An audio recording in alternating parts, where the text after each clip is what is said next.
Hola compañeros, mi tarea global va a ir dedicada al teatro medieval español. Cuando hablamos de los orígenes del teatro medieval, nos referimos a una serie de prácticas escénicas que estaban limitadas a la mera representación de un texto, normalmente acompañado de música cuya interpretación era llevada a cabo por los juglares de la época. Era una manera de hacer teatro muy lejana a las representaciones griegas o de las grandes actuaciones que en su momento se efectuaron en el periodo romano en los anfiteatros.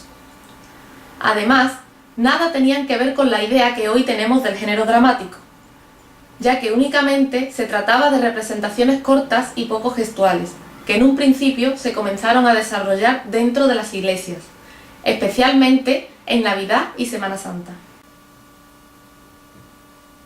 Las primeras escenificaciones surgen en España hacia el siglo XII. Entonces surgen los tropos, que eran unos breves textos dialogados en latín, y eran recitados por los propios vecinos del lugar, que se intercalaban en las ceremonias religiosas, y más tarde, aquellos breves textos dialogados acompañados de música se convirtieron en una pequeña representación protagonizada por los mismos clérigos que participaban en la misa, los cuales actuaban alrededor del altar mayor, representando a los fieles durante los momentos y situaciones de la vida de Cristo, con una finalidad didáctica y moralizante.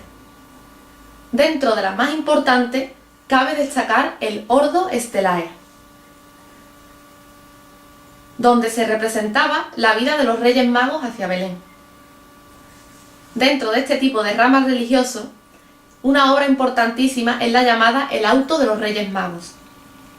Es el texto más antiguo compuesto en castellano, creado durante el siglo XII por un artista toledano.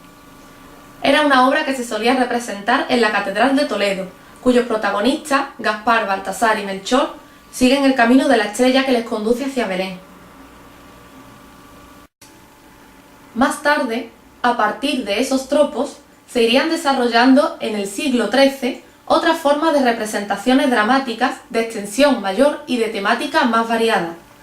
A medida que las actuaciones se alargaban y se iban añadiendo temas más populares, no aptos para la representación dentro del templo, este comenzó a ejercerse fuera de la liturgia, concretamente en el atrio, y más tarde fuera de la iglesia. De allí pasarían a representarse en las calles y plazas de los pueblos, e irían separándose de los motivos religiosos ordinarios.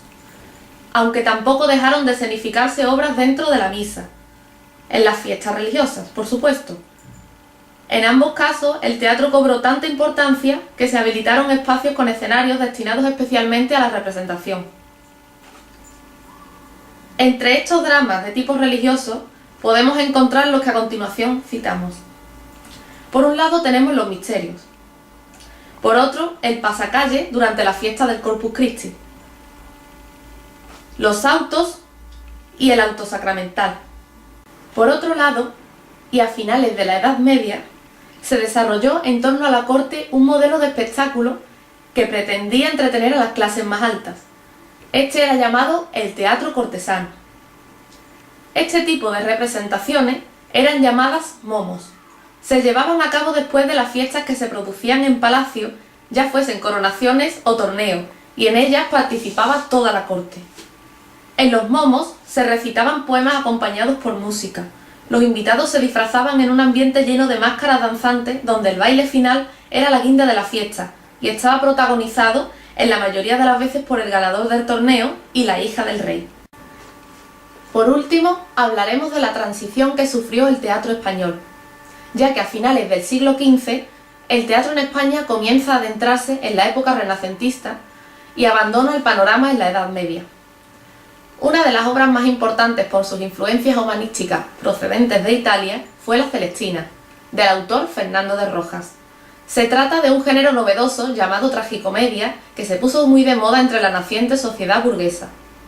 En ella se abandonan las formas religiosas y se centran sobre todo en temas amorosos, acompañados de desengaños, la codicia, el pecado y todos aquellos argumentos que descifran la personalidad humana, sin olvidar el tema final de la muerte. A partir de entonces, y gracias a autores como Lucas Fernández o Juan de la Encina, se produjeron durante el Renacimiento numerosas obras teatrales mucho más parecidas al drama que actualmente conocemos, comenzando así en España el teatro de los siglos de oro.